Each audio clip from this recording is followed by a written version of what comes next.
It's April 1st, which means we've gotten through another month. March is now long gone. And by long gone, I mean it's a couple hours old. And April 1st means a couple of things. 3 things, specifically. Number 1, this is the day that Sir Owen Disney doesn't believe anything he hears, doesn't believe anything he sees, and certainly understands that something that is probably way too good to be absolutely true just isn't. And I'm going to leave it at that. 2, it's my mom's birthday. So yeah, on the Raw recap for the go-home edition of WrestleMania 30, I'm going to wish my mom a happy birthday.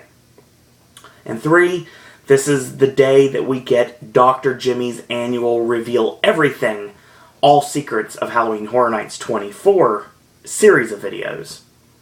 So a lot of things come to mind when I think today. Another thing that comes to mind when I think today, we are officially 1 month away from the Pop-iversary, the 1-year anniversary of Pop as a YouTube channel.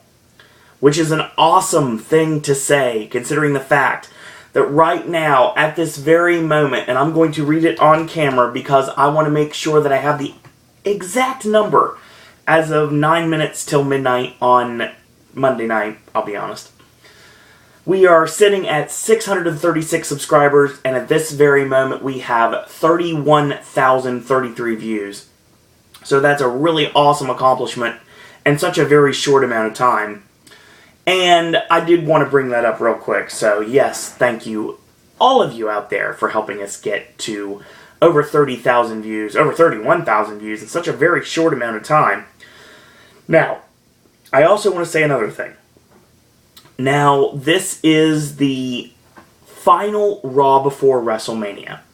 And also, this is legitimately the final wrestling recap of WWE action, specifically, I'm going to do for this channel before WrestleMania. SmackDown's pretty much a couple of matches and all basically like promos and everything like that. It's not going to be a traditional SmackDown, so you're not going to get a traditional SmackDown recap this week.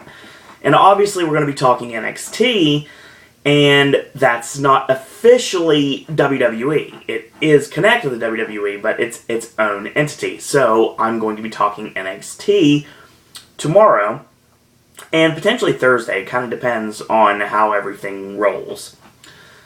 Now, we were live last night in Washington, D.C., our nation's capital. And this was the final Raw before WrestleMania 30. And so this obviously had to be a big deal. This was going to be when all the guns were blazing and they were prepared to fire and get everybody into New Orleans on Sunday night. Well, that didn't exactly happen. Sorry about that. So, how did the show start off? The Undertaker, actually. Strangely enough, he starts off the show. And he comes down and he says that 21 men have stepped up. And one by one, all of them have been set down. Now, of course, this negates the fact that, I don't know, he faced Triple H a myriad of times, Shawn Michaels a myriad of times, and, he faced Kane a couple times, and there's obviously that other thing involving Nathan Jones, that tag team match with A-Train and the Big Show that most people want to forget about. So yeah, not necessarily a real statement, but it's always there. He doesn't claim to be better than any of his victims, no, but at the Showcase of the Immortals, he will go further than anyone else, which is why the streak will always stay alive. Now, I'm sure Brock Lesnar has been thinking, how can I break the streak? How can I do it? Well, what he should be thinking in this case is what's going to happen when The Undertaker takes him out into the deep water, where he can no longer touch the bottom. It's kind of like a metaphor, like going to Discovery Cove, like me, when you couldn't swim, and you're in the lazy river, and you're moving, and you're fine, everything's going well, and then all of a sudden there's this drop-off, and boom! You have to float or sink. And that's pretty much what it is. It's sink or swim for Brock Lesnar at this point. So, he gets interrupted. before he's about to tell Brock to rest in peace. And of course, lo and behold, it's Brock Lesnar himself coming out with Paul Heyman. And Heyman pretty much says, you know, I have no disrespect for you. Of course he doesn't have disrespect for him. He managed him in WCW. But obviously we're not supposed to know that. See, there's a reason why the Clash of Champions isn't covered on WWE Network. So people wouldn't see stuff like that. But that's not what WWF fans wanted to see back then. So they're WWE fans now that have no idea that Paul Heyman and The Undertaker have a legitimate past. They're like, oh, he just sick CM Punk on him, and now he's going with Brock Lesnar to get the job done. It's kind of funny because it all started back with WCW. But that's another story altogether for a completely different time. He basically says, before anything gets started, before Brock even comes out, I'm going to go roundabout way and come to this. It's all about three things in the world. It's about death, it's about taxes, and the streak itself. So when Brock comes out and Paul Heyman says he has no disrespect, Brock does have disrespect, obviously.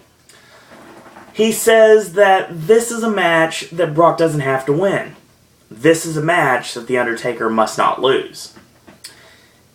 You know, he can beat on Brock with the Demon's Fury until hell freezes over. But it's only taking one moment. One F5.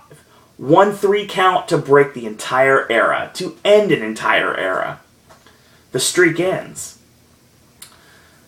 So, basically at this point, he says that's not a prediction. That's a spoiler. So, at this point, Brock goes to the ring. And he stops, does his little dance, like he likes to do so well.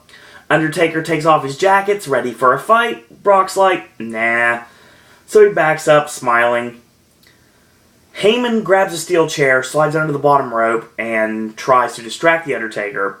This allows Brock to hit the ring. Taker gets the upper hand, and clothesline set up. Undertaker ends up getting clotheslined by Brock, nailed with the F5, and laid out. This has been completely reverse booking psychology. So, you have to put a doubt in people's minds. Even people that know Undertaker is going to win on Sunday. You have to put a doubt in people's minds that Brock Lesnar has a chance. We're going to negate the fact that Triple H and John Cena both beat him. And we're going to negate the fact that The Undertaker has had his number since day one. And of course, last week he clotheslined him over the top rope and onto a casket. Ask Shawn Michaels how that feels. But that was a different casket and a different time. Brock Lesnar has completely been made to look inferior this whole time. And it's really strange to say that given the fact that he's Brock Lesnar. This match has been pretty one-sided when it comes to this feud. And Brock had to get something over on The Undertaker in order to even look like he could be a potential threat. Now what happened? A clothesline and 1 F5. That's it. Brock should have decimated The Undertaker in some way. Or did something more than just 1 F5, maybe 2 F5s, 3 F5s, left The Undertaker laying. But that was not the case. And this feud has been built very poorly. Undertaker will win on Sunday. And I said before my armchair booking was Undertaker taps Brock out with the Hell's Gate. There's an issue with that. Obviously, I don't see Brock tapping out to The Undertaker. He's probably just getting tombstone and that's how it's going to end. But it's interesting to think that that's a possibility. I'm really excited to see where we go from here. Where's Brock Lesnar going to go after WrestleMania? Obviously, he's going to go away for a while. What does Brock have left to do in WWE at this point? I mean, he's not going to be WWE World Heavyweight Champion again. At least I don't think so. You could have him put up against different people, maybe to build new stars. The match I really want to see is his match against Daniel Bryan. But I don't know if that's the direction you go right now.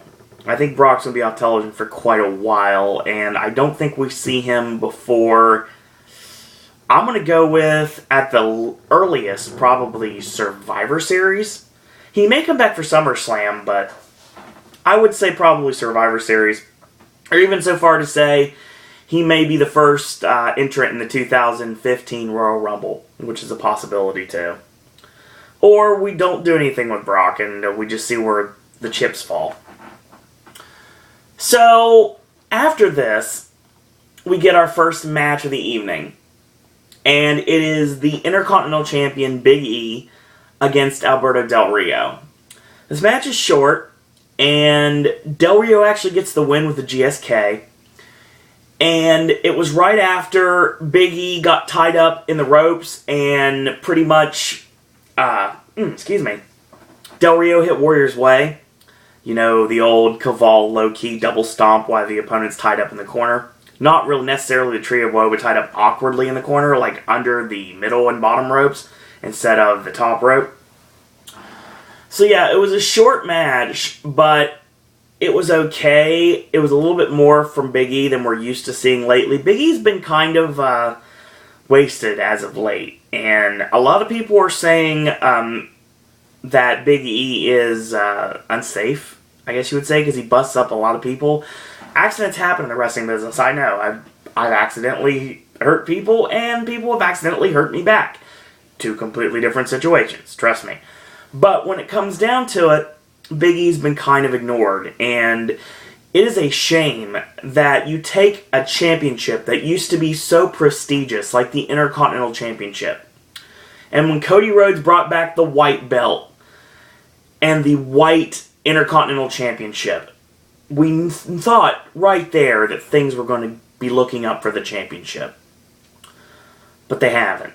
And the Intercontinental title and the United States title are not even defending at WrestleMania this year. It's ridiculous. This isn't Night of Champions, I get that, but WrestleMania used to be about the championships on the line. I mean, with the exception of WrestleMania 1, there's really not many times that the World Heavyweight Championship was not on the line in some form or fashion. But the United States title, the Intercontinental title, not being defended at WrestleMania is just ridiculous. I understand they needed them one for a match and one for the Andre the Giant Memorial Battle Royal, which the internet wrestling community have acronymed the Andre the Giant Memorial Battle Royal to a legitimate acronym of Armbar, which is the Andre Razumov Memorial Battle Royal. Yeah, which is awesome. So, I will say right now that this match really did nothing for either one of them. It was there. They're both involved in the Battle Royal, so they'll probably get more out of that there.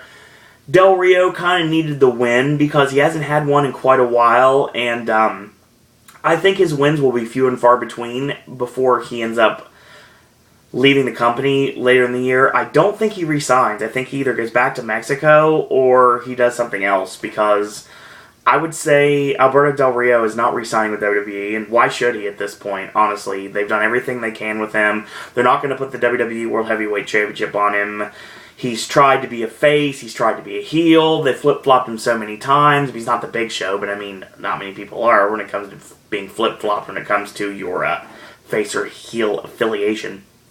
But they were he just kind of been like going around in circles. He lost to Dolph Ziggler, so I mean, and Dolph, of course, really a man without an island right now. Del Rio, you just got to do something with him, and I think he'll be eliminated early in the Andre Battle Royal. So yeah, what sucks because I like Del Rio, but I mean they've not really done anything for him yet.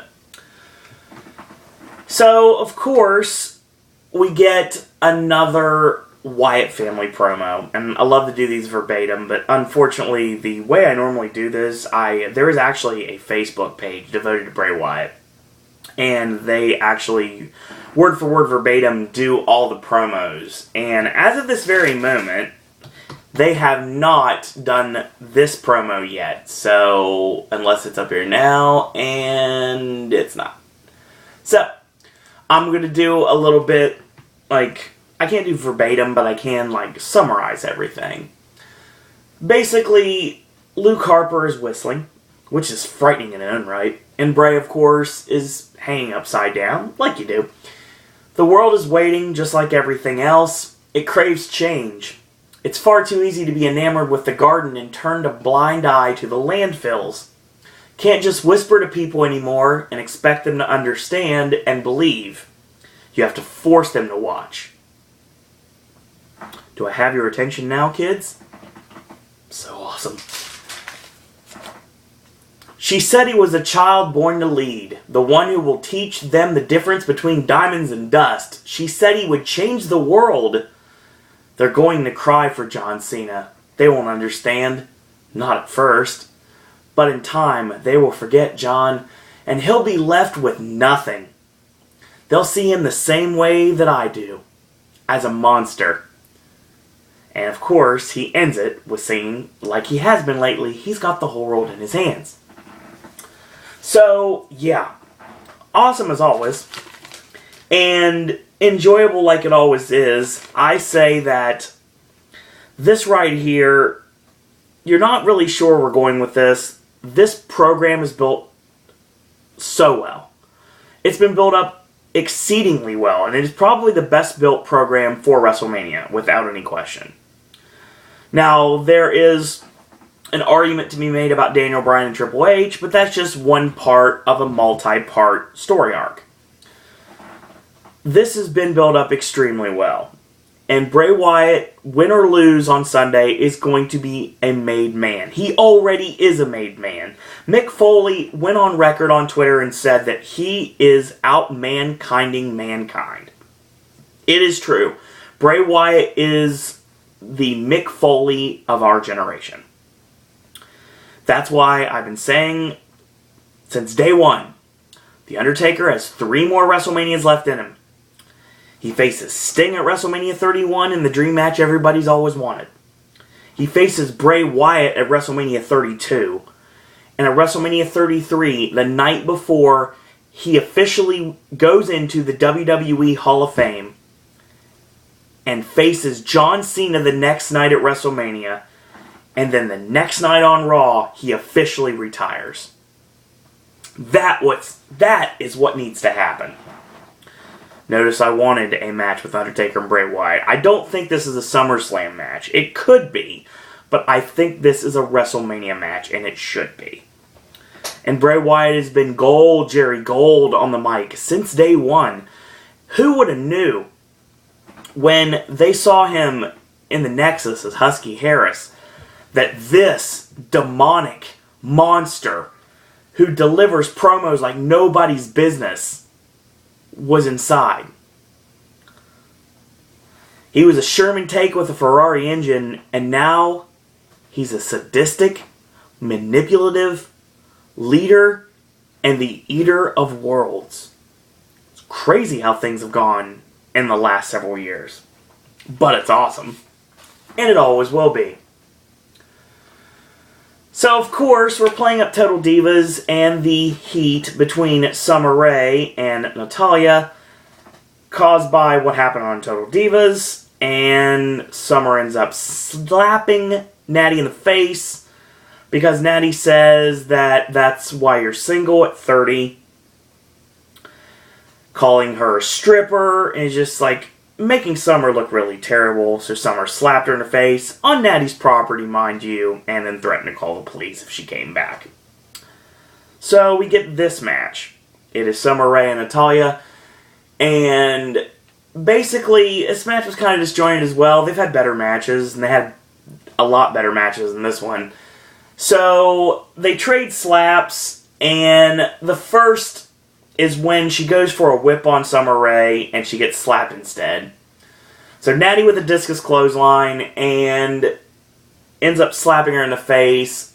Summer tries to run away, Natty grabs her legs, does a really awkward double leg, going for a Boston Crab, which gets turned into the sharpshooter. Summer powders out of the ring.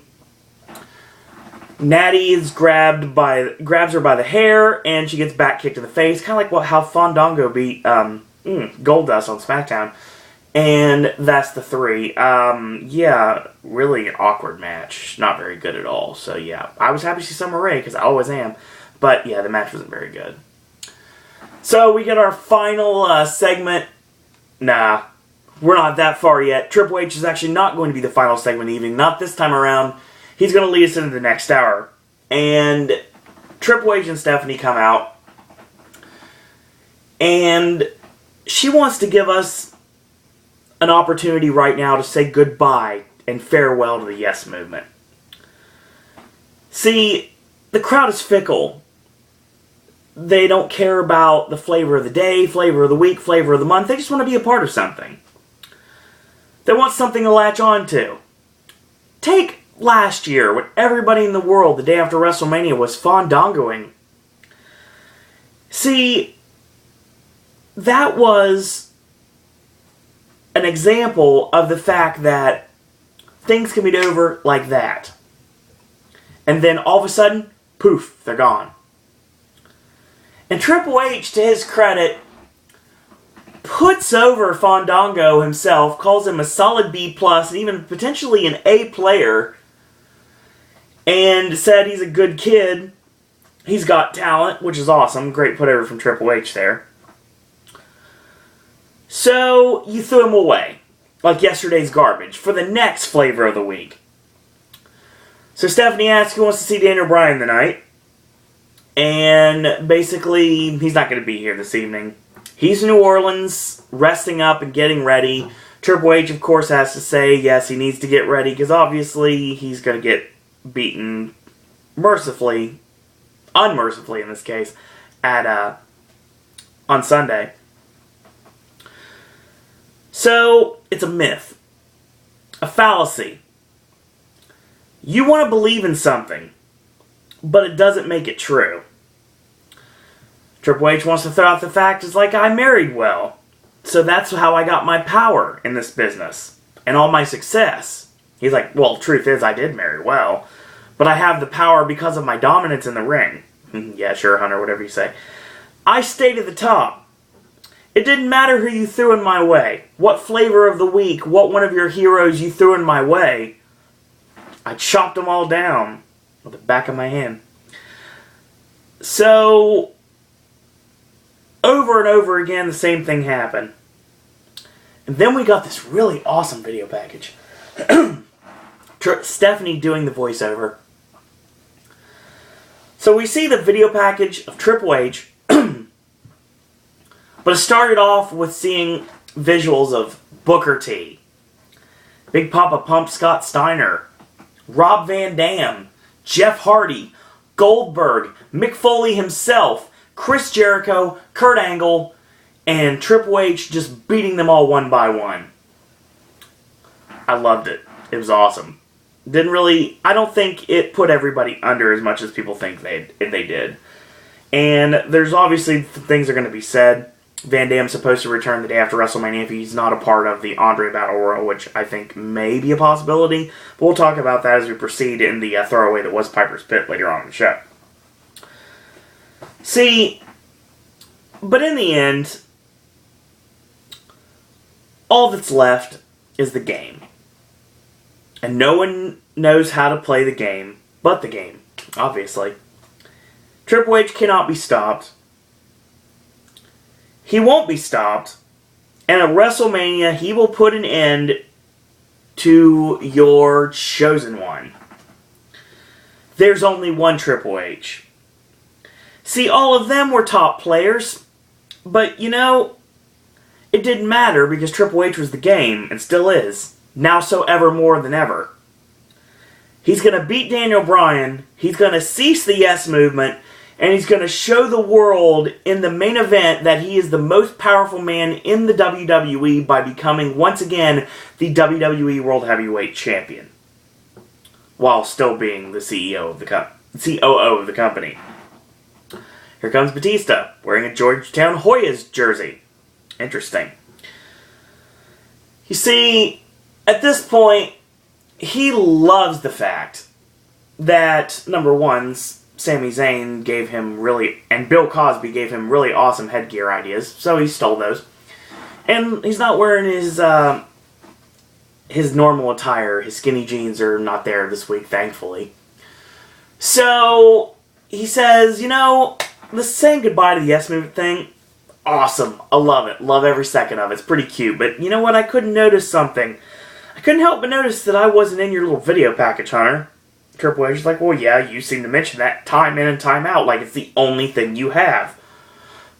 Well, he asked if he's ready for Randy Orton tonight. Obviously, Randy Orton and Batista is our main event, and officially it is made a no disqualification match. And that's done at the end of this promo. But I'll talk to that in a second. See, Batista figured out last week another reality. That Stephanie's the brains of the operation. No, not this time. Triple H is the brains of the operation. Stephanie is the brawn. Here comes Randy Orton, the forgotten WWE World Heavyweight Champion. Now, of course, Orton is preparing for another big slap on Big Dave, and he's like, you know what, if you're going to slap Dave again, just wait a second so I can get a closer look. And he's like, you know what, forget it. I'm going to leave Batista and take care of him myself tonight. I'm going to beat some respect into him. Triple H and Stephanie understand that Randy Orton respects them. And a triple threat is what is truly best for business. And he knows down deep Triple H will be the one involved in the main event. And he's honored to defend his championship against Triple H. But he has to ask one final time if Triple H really wants to do that. If he really wants to be in the main event. If he needs to reconsider. Triple H says, you know what? There is no amount of ass kissing in the planet Earth that will help you out of this. Orton, your reign as champion is coming to an end. Unless you can become the Viper again, and I'm going to give you that option. But here's my reality. If you're the Viper, I don't even know if I can beat you. But if you're going to find the Viper, you need to get something out of it. And you need to find him real soon, because tonight you're going to face Batista, and the match is no disqualifications. They make the match officially. So, we get our next commercial break, and then we get our next match, which ends up being an 8-man tag involving the participants of the 4-way WWE Tag Team Championship match at WrestleMania, which is now apparently going to be an hour 1 of the 2-hour pre-show, which is bull in every single way possible. But, I mean, they could have added, I'd say maybe do I think an NXT match of some sort could have opened the pre-show, hour 1, and then hour 2 could have been something else, and this match should have been on the card. But this match, as it is right here, should not have been on the card. It should have been the Real Americans, it should have been Cody Rhodes and Goldust, it should have been the Usos, and I think that would have made a good triple threat match for the WWE Tag Team Championship. The only problem is you have to throw another tag team in there, because, obviously, can't have another triple threat match at WrestleMania, so we're going to make it a 4-way, so we're going to do that. So yeah, I guess I could probably throw another team in here. I would say maybe the Shield jumps out at me, and Roman Reigns could have faced someone in a one-on-one match. Maybe just smoked Kane in a one-on-one match, but that match wasn't very good like it was on Raw this week. So, we get our next match. It is, like I said, is Jimmy and Jey Uso, Los Matadores, Diego, and Fernando, who the announcers never mention who anybody is in this match. They mentioned Jimmy Uso one time, and that's it. So yeah, kudos to you, announce team, for not letting me know who the hell was in the ring at the time. Taking on Ryback, Curtis Axel, Cesaro, and Jack Swagger. So I really liked this finish to this match. It was kind of interesting, even though it was told from the Bella Twins. So basically, Uso comes in, and he ends up hitting the Samoan drop. He hits the Rikishi special in the corner. He goes for a cover. Ryback breaks it up. And he eats the super kick, does Ryback. Axel comes in, goes for a roll-up, tries to steal it. Swagger comes in with a blind tag. and he gets nailed with a super kick from Uso. He runs right into Swagger's big boot. 1, 2, and no. The Matadors break it up. Cesaro comes in, and he goes for the giant swing, and it gets caught with a snap Rana by one of the Matadors, and he hits a springboard 180 senton, and Cesaro catches him because he barely got over on it. Kudos to Cesaro for being awesome. And there you go. Swagger goes for the Patriot Lock, gets kicked in the mouth, and the Matador flies off the top rope, and he gets caught from his flying body press attempt into the Patriot Lock, and that ends up getting turned over by the Usos with a quick distraction. Swagger slams him down with a huge takedown, and the Matadors do twin magic. Yeah, they really do. And Swagger goes to take advantage. He gets rolled up 1, 2, 3. So, yay. That was fun. Basically, the match was going so-so until after the commercial break. It picked up after the commercial break. Got a lot more entertaining to watch. But once again, the commentary team, and especially at WrestleMania, they really need to keep on top of who's who. Especially in a match where you have two tag teams that are identical. Obviously, they're not identical, but at least to the naked eye, without getting a microscope on them, they look completely identical. So they need to do something about that, and I hope they do, because if not, I'm telling you, Sunday's going to be hell trying to figure out who's who. So, we get our next match after commercial break. Fandango comes back, and he's teaming up with Samson himself, Damien Sandow, taking on the Brotherhood. And, of course, this feud between Fandango and Cody Rhodes and Goldust has gone on for a while, and it's obviously going to be brought to a head involved in the Andre Memorial Battle Royal, given the fact that all 4 participants are involved in the match. So, this match was also short as well, and I like the finish here. Goldust with a spine buster out of the corner, and Fandango flies off the top. He gets caught in the inverted atomic drop, and they hit the crossbody, the 180 flying body press off the middle rope onto both Fandango and Damien Sandow, and a scoop slam on Sandow goes for a cover. Fandango breaks up the cover. Cody Rhodes comes in with a springboard missile dropkick, and basically he does the double jump planche onto Fandango on the floor. Sandow gets nailed with a final cut, and 1, 2, 3. So yeah, the match was kind of off. And they really did not play up any of the Rhodes Scholars gimmick from back in the day. The fact that Cody and Sandow were such close friends, and obviously tag team partners at one point, didn't bring that up at all. This was kind of like, yep, let's get to this. Let's get it over with. Alright, this match is over. So, Goldust and Cody Rhodes, other people that will not be winning the Andre Memorial Battle Royal, which also adds the name of Alberto Del Rio and Big E, because they obviously did not get the win. They got their win in their matches, so that means they're not going to win. But I'll say that for a lot of things, except for a couple of things. So the Shield are just standing in the back in the darkness, like they do. And Seth Rollins starts first. He says, you know what, I almost feel bad for you, Kane. And, you know, it doesn't matter who wins the app vote. Oh, by the way, you can vote on the WWE app which member of the Shield's going to face Kane, even though it should be Dean Ambrose, and it's not. Kane's in a bad way. I haven't heard that since Mr. Anderson said it on Impact. If his little geriatric sidekicks, you know, the Old Age Outlaws, want to get involved, they'll find out why they call this the new symbol of excellence. So, the symbol of SmackDown's early days is the new symbol of excellence. Right.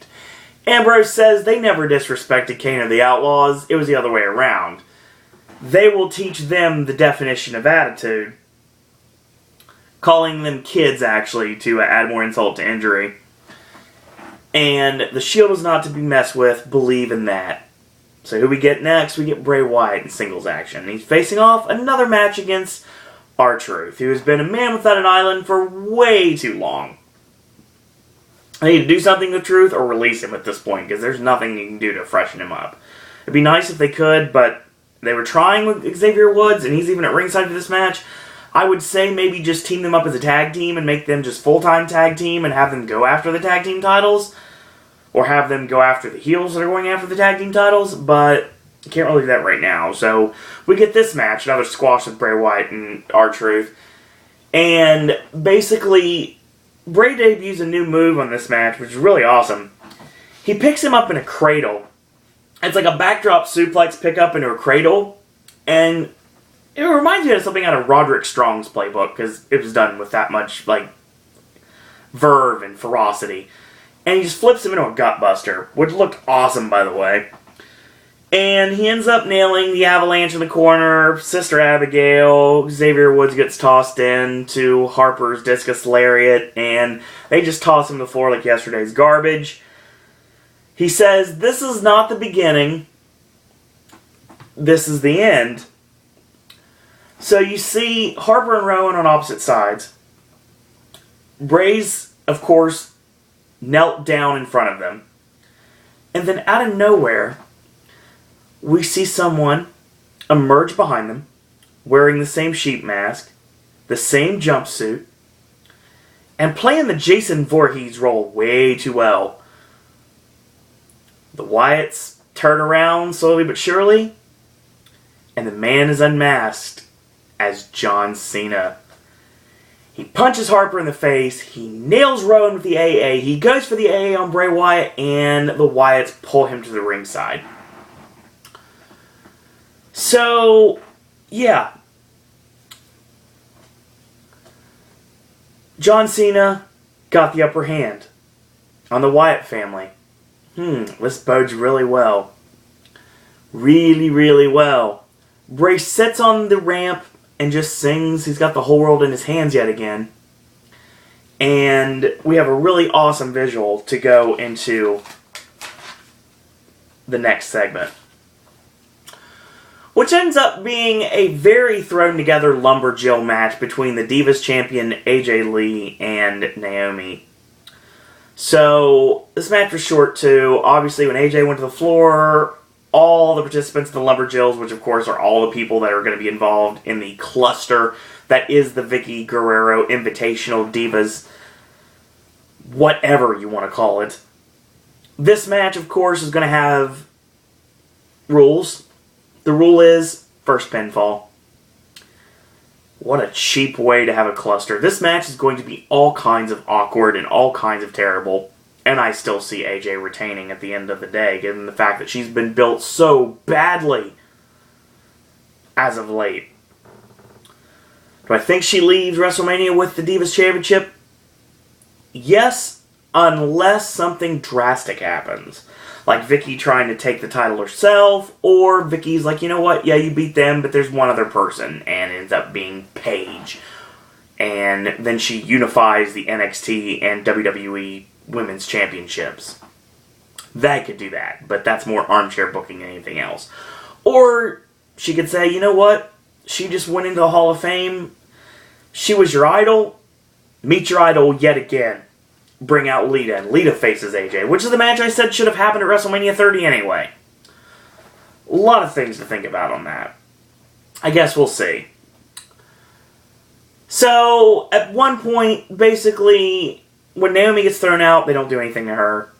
AJ gets thrown out, they do everything to her. And at one point, all the competitors go to attack AJ. Tamina stands in the way, so they attack Tamina. And AJ ends up scurrying into the ring as she gets tossed in the ring. I believe it was by Natalya and Emma. And she walks into the rear view. And 1, 2, 3. So Naomi wins. Yeah, that was awkward in so many ways possible. Renee Young's in the back with John Cena. John says, for desperate times, call for desperate measures. Bray wants to continue to spread the propaganda, saying that he's going to turn John Cena into a monster. As you just saw, a man can be forced to fight, and on Sunday we will see John Cena, and he will be that monster. A monster for a day will secure the legacy for a lifetime. Great words from Cena, by the way. Yes, he's afraid, but the greatest thing about fear is the moment you realize you have the courage to face it. Every superstar's career has a beginning and an end. Bray, this isn't my end. And he says something cutesy like, you know, if you have some shoes, you'll run to New Orleans. And then he says he's going to give Bray his change, and he's going to shove his boot up Bray Wyatt's ass. Yeah. So yeah, Interesting. So, of course, we get Bray Wyatt and John Cena, their final promo before we get to WrestleMania, and John Cena is serious again, which is good, because serious Cena is a good thing to have, honestly. Kane and Roman Reigns ends up being the match, because Roman Reigns is voted unanimously, like an 80% vote by the WWE Universe. And the match is really short, and Roman ends up hitting his leaping dropkick to the side of the head, which just really, like, collided against the side of the head of Kane, which I still hate the fact he doesn't wear gear. He just wears, like, his dress pants. He has sensible slacks, though, so it's okay. So, he goes for the Superman punch, and the Outlaws come out, and Ambrose and Rollins attack them from behind, and there's a battle. Reigns turns around, ducks the clothesline, Superman punch. Rollins and Ambrose go to attack, and they do. Referee calls for the bell, and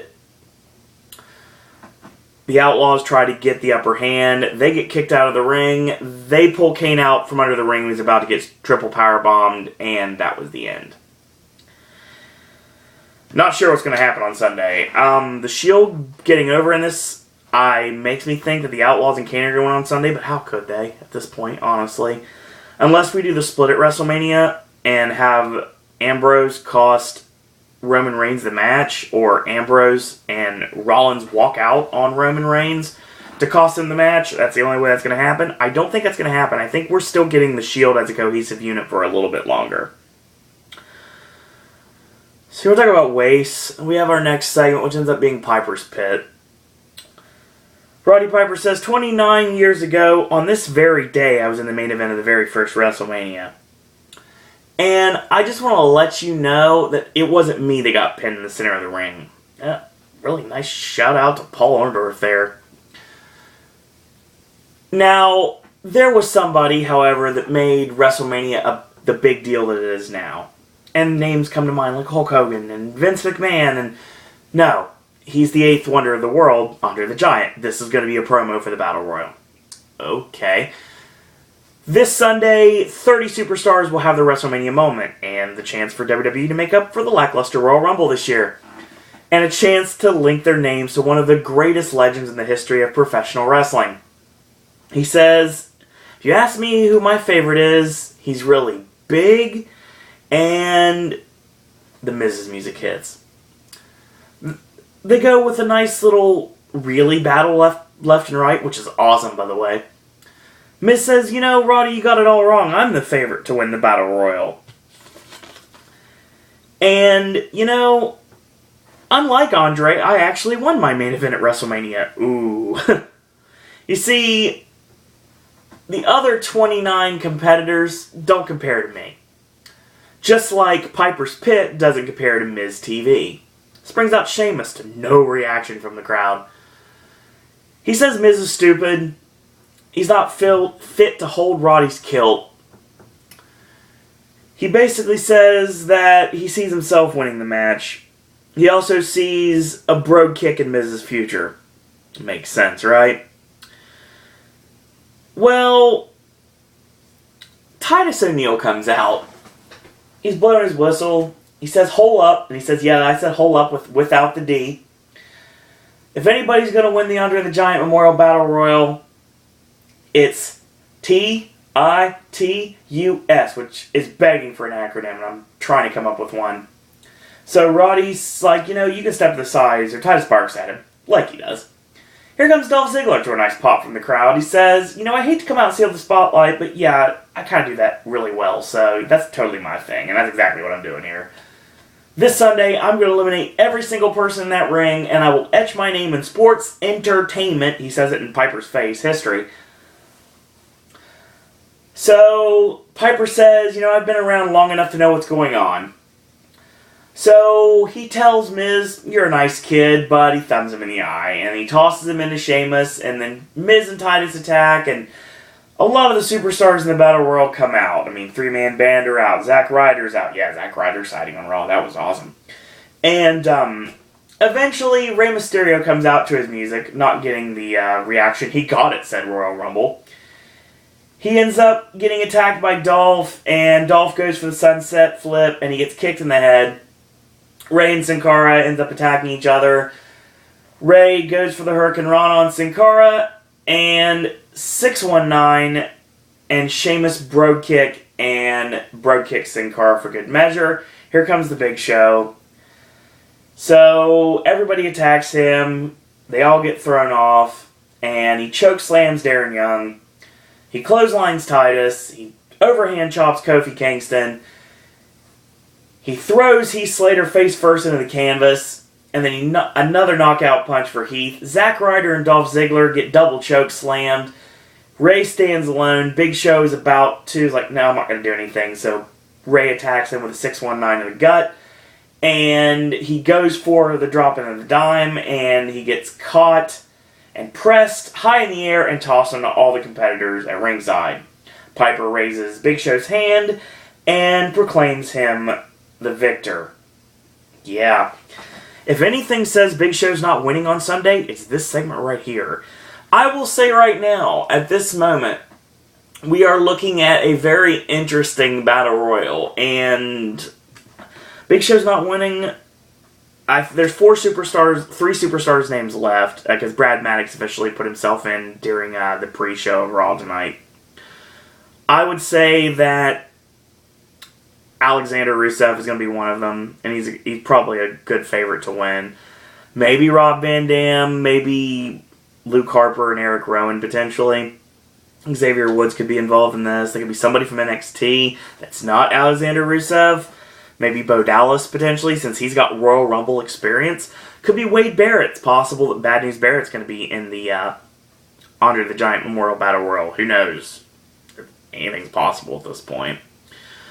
So, yeah, it was all a total cluster. And this was like 30 minutes before the show was about to end. It was like, we're going to get an overrun regardless how you look at it. And we get our main event of the evening. And our main event of the evening turns out to be Batista and Randy Orton. You know the match was supposed to be the main event at WrestleMania before we threw everything in there? Well, before the match even starts, Triple H and Stephanie come out, sit out for commentary. And at one point in this match, Daniel Bryan jumps the barricade, attacks Triple H, starts beating the tar out of him, which is awesome.